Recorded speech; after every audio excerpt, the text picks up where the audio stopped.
lovelies, and welcome to the mini-series How to Love Your Kitchen. This is episode 1, Tools Save the Day. I have curated over the last 10 years the tools that I really feel make the difference for me in cooking, and I actually carry them with me in a cooking box all over the world so that I am prepared to cook. So I know that you will find your own list of tools, but this is mine to get you started. All right, here are my favorite utensils that I have in my crock pot or in a plastic bin I carry in my toolbox. The whisks are important. I love having a whisk that has plastic coating so that you're not scratching your pans. And then I always have a baby whisk because you never know when you need to just mix up a little tiny bit of something, and a fork or a spoon just aren't the right thing. This is one of my favorite tools. I wish I had bought 10 of them when I found them.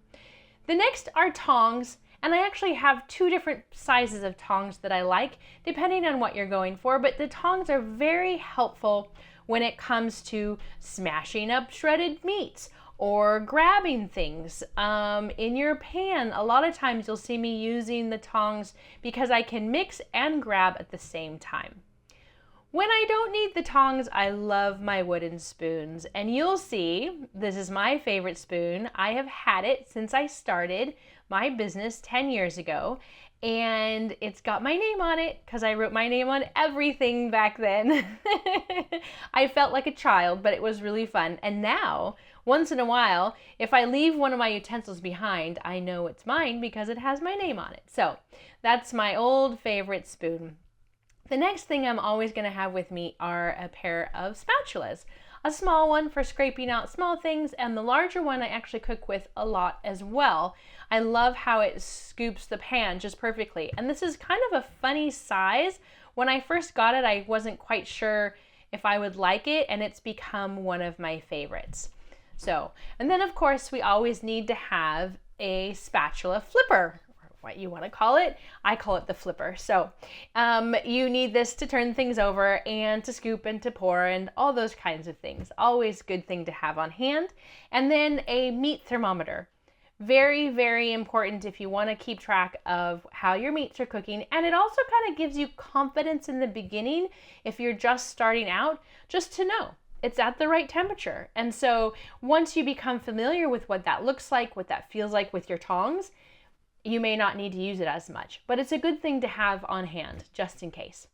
And lastly, I always have a spoon, and this particular spoon, call me crazy, but it has the perfect cup to be able to scoop up some stuff, but also it fits in the bottom of one of my big pans like perfectly, the curvature. So it's easy to scoop things out. So I love having a spoon on me. Lastly, one of my favorite tools are these red tongs, and I don't actually use them for cooking. I use them for grabbing. They are really good, they're grippy, and you can pull stuff off shelves that you wouldn't normally. Like I can even grab one of these, and because they stick, it's not a strong grip, but it's easy to be able to pull something out and grab it with your hand and also put it away. So when you don't have a tall person to help you out, you can use your red, or I'm sure they come in other colors, but you know, red's my favorite, grippy tongs. A key item that I have in my kitchen now is an Instapot.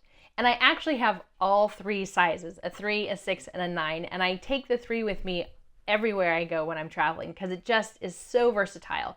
But I have to admit, when I first bought mine, when the craze was happening, it sat in my closet for 6 months because I was afraid to use it.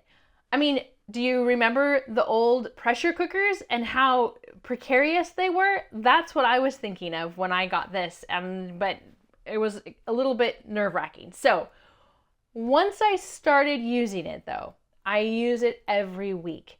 It is so nice to be able to put a meal into that, let it go, and then you have your stovetop clear for other things. And you can do stuff like rice in a minute. And yes, you have to deal with the heat up and the cool down, but it's still a very quick process and you don't have to babysit it. That's another thing that I love, is that you don't really have to babysit what you put in there if you're doing it right. All of my recipes, there's probably one each week that can be done in an Instapot. It doesn't have to be done in an Instapot, but I would really suggest if you've been afraid of it and haven't used it, or you got rid of it, get one in your kitchen. They're very helpful. And then part of my tool arsenal for sure is a mandolin. I love having a mandolin around. I used it more in the beginning than I do now because my knife skills has very much improved, but there are some things you cannot do with just a knife. And I actually am going to include a mini series soon called Veggie Prep 101, and one of the episodes will be a lot of things that we can do with our mandolin. Of course, you know I love pretty bowls, and you'll actually see a whole episode about that in this How to Love Your Kitchen, because bowls make me happy. And even when I'm having a bad day, I can have fun putting stuff in my bowls. Then I have my plastic cutting boards and a wooden cutting board always, just the diversity of being able to pick stuff up, and or I don't like cutting meat on my wooden cutting board, so I use plastic for that. And then I have a squeezy measuring cup that is always a good thing to have on hand, and it's easier sometimes to use that than a spoon because you have the larger volume and you can squeeze the top of that and pour it into smaller areas. So when I'm making my sauces from scratch, that's helpful, as well as the funnel.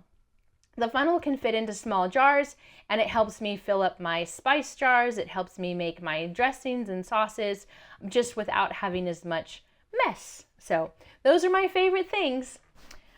Okay, friends, I hope you enjoyed this episode of How to Love Your Kitchen, Tools Save the Day, because tools make a difference when you're trying to do a job. And if you don't have the right tools, it gets frustrating. So get the right tools for you in your kitchen, explore, and then get rid of the ones you're not using because they're just taking up space. Mwah!